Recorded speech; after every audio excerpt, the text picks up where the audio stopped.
All right, everybody, so I've had my Lowrance units for about 3 years now, and I thought it'd be a perfect time to do a review video in case you may be deciding on whether to buy a Humminbird, a Lowrance, maybe a Garmin, Raymarine, I don't know, whatever you prefer to use, but I'm gonna go over all the pros and cons that I like about Lowrance. I'm running everything Lowrance, trolling motor, graphs, all that stuff, so anyway, stay tuned, we're gonna talk about it.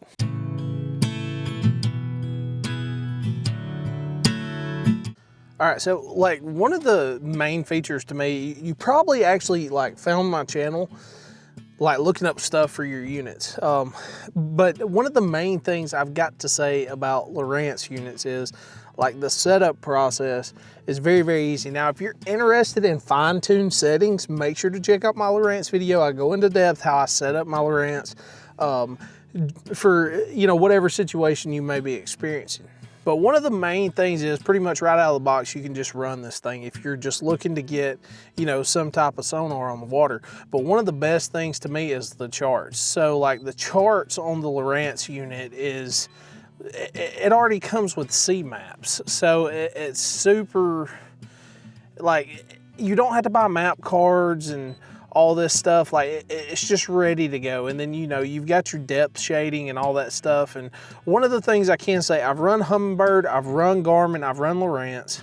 And one of the main things about the Lowrance units is just how responsive it is. It does have a little lag from time to time, like you can see up there, but it's typically a lot quicker than really any other unit that I've ever ran.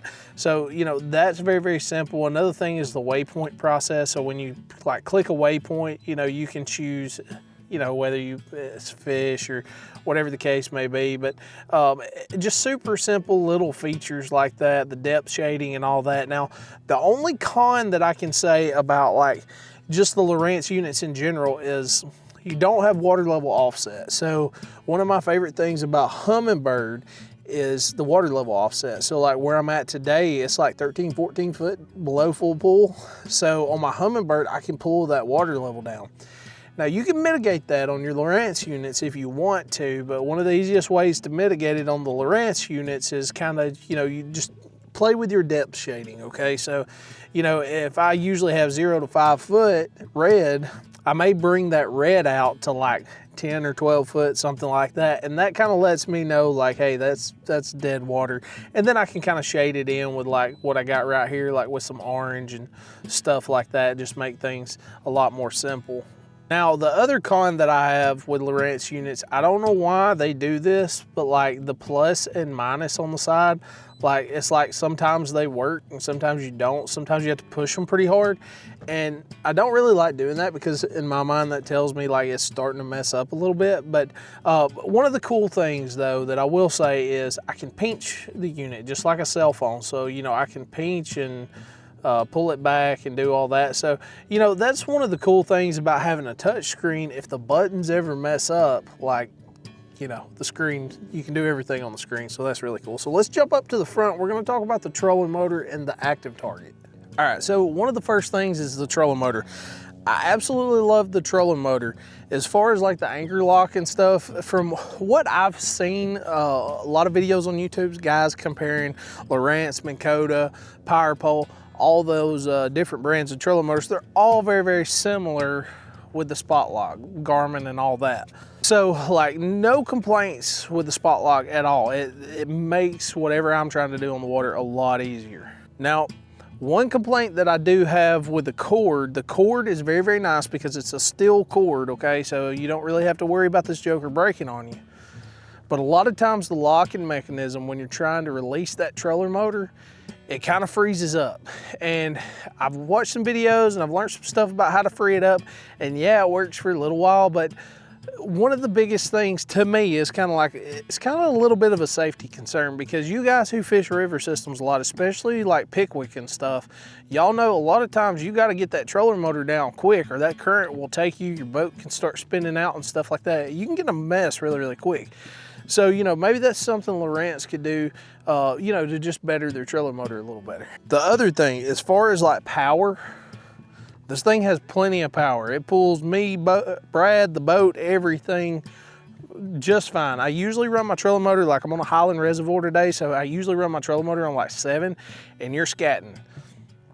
Now, if I'm fishing a river system or something like that and I need to slow down and pick apart cover, I usually run it on like 4 or 5, and it's plenty enough. Even if I get in that shallow water where it's a little sketchy and I need to push through some stuff, 4 or 5 is perfect also. Other thing that I will say that I don't like, I do like the foot pedal, but if you look right now, I've got my trolling motor spot locked, but the anchor button right here beside my foot, the light's not on. So, you know, I've heard you can completely reset it and get it working again, but one of the issues that I have with that is I have to totally reset it and then re-update the system from factory reset, calibrate and all that, which is the next thing.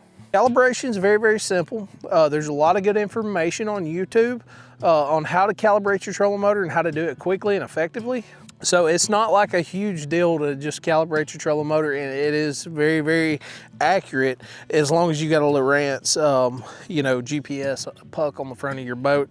It makes it, or on the back, you can put it anywhere you want to. As long as you can get a good GPS signal, it'll keep you locked down wherever you're at. Now, if you don't, it's like the rest of them, it can take you, you know, straight to the bank or something like that. We've experienced that a couple times. The next thing that I want to talk about is the active target, okay? If you notice on my boat, I'm running 9-inch units, okay? Why would I run 9-inch units over 12-inch units? Well, I'm not necessarily an offshore guy very much. It's something that I did when I was fishing tournaments a lot, but it's not something that I prefer to do. If you've been on my channel for a while, you know I'm a shallow water power fisherman. That's just the way that I like to fish. But at times, I don't really have a choice.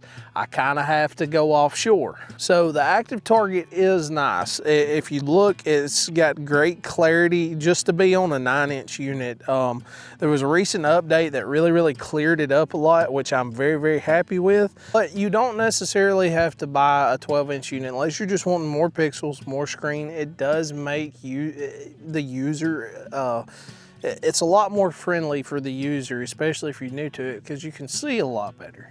But if you're looking for a budget way to get out of it, FS9 is perfect. I have no issues with it. There's a lot of fish that we scope. There's a lot of fish that we catch on 2D sonar. It's just a super affordable way. Now, one of the reasons that I have the Lowrance units, the Lowrance Ghost and all that stuff, all this stuff links together. It talks to each other through a networking system, and it makes everything super simple. So, you know, I would suggest doing something like I've got, like where you're running like a Humminbird and Lowrance, because if you go with a Garmin, like, you're basically going to have the same maps. There is certain lakes and river systems that I fish where Humminbird, their Lake Master maps, really outshines the sea maps or outshines the Navionics. So I typically want to go with 2 different ones. That way I kind of get the best of both worlds.